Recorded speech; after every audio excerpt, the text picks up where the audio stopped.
ሰላም ጤና ይስጥልኝ። እኔ ለሊቱን ሙሉ በዚህ በደቡብ አፍሪካ ጉዳይ ላይ የተለያዩ መረጃዎችን ሳይ ነው ያደርኩት። በጣም የሚያሳስብና የሚያስከፋ መረጃ ነው ከደቡብ አፍሪካ አካባቢ የሚመጣው።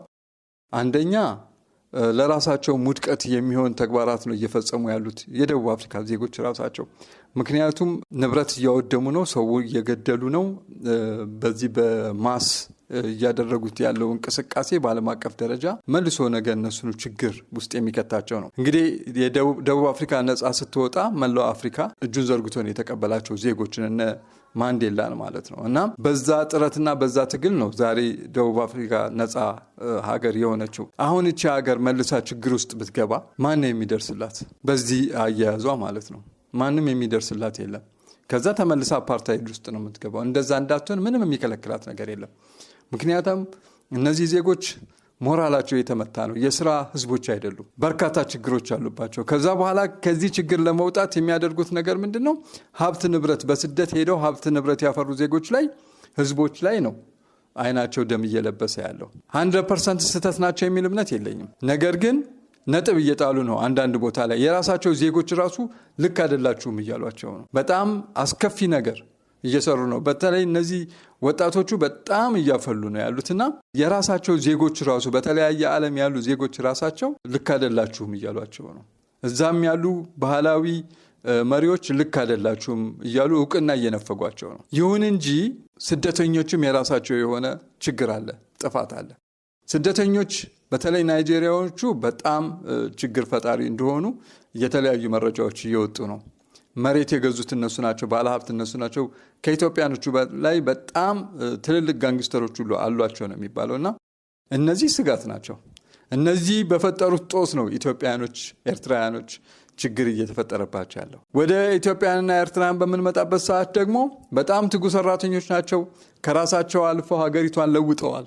የሚከበሩ ህዝቦች ናቸው።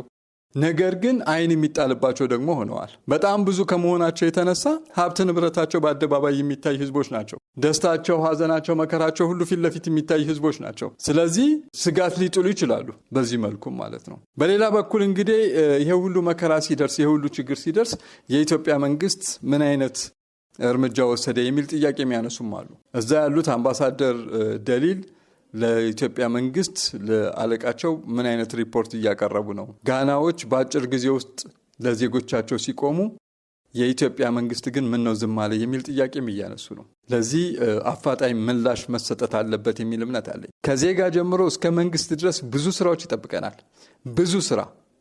ብዙ ስራ ይጠብቀናል። ተባብረን መስራት መቻል አለብን። በሌላ በኩል እዛ አሁን ያላችሁ ስደተኞች ናችሁ። ልዩነታችሁን ወደ ጎን አድርጋችሁ ኢትዮጵያዊ ኤርትራዊ ሳትባባሉ በአንድነት መቆም መቻል አለባችሁ። ባለፈው ሳምንት አንድነታችሁ አስደንግጧል። ዝጋ የተባለውም ያልተባለውም አንድ ላይ ሱቅ ዘግቶ አንድነቱን አሳይቷል። በችግርም በመከራም በደስታም በሐዘንም አንድነታችሁን አሳይታችኋል። ቀጥሉ። በህይወትም በኑሮም ይህንን ነው ማድረግ መቻል ያለባችሁ። ይሄ ነገር ኤርትራንም በማሳደግ ኢትዮጵያንም በማሳደግ መቀጠል መቻል አለባት። የልጆቻችሁ ተስፋ ያ መሆን መቻል አለበት። ያንን ማናደርግ ከሆነ የፈለገው አሳማኝ ምክንያት ቢኖረን ስደት የመጀመሪያ አማራጭ ይሆናል የሚል እምነት የለኝም። ስለዚህ የጋና አይነት ውሳኔ ያስፈልጋል ለዜጎቻችን፣ ቆፍጠን ያለ።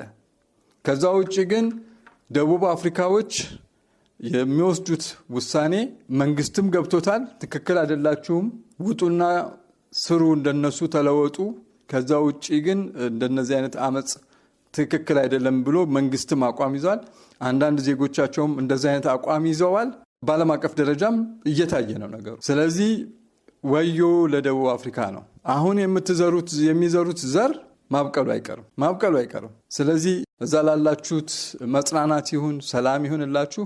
አገራችንም ኢትዮጵያን ይባርክ፣ ህዝባችንን ይባርክ። ወደ ምድራችሁ መታችሁ ወልዳችሁ ተከብራችሁ የምትኖሩበት ነገር እግዚአብሔር ይስጠን። ምክንያቱም ትክክለኛ በረከት የሚባለው ይሄ ነው። ሻሎም።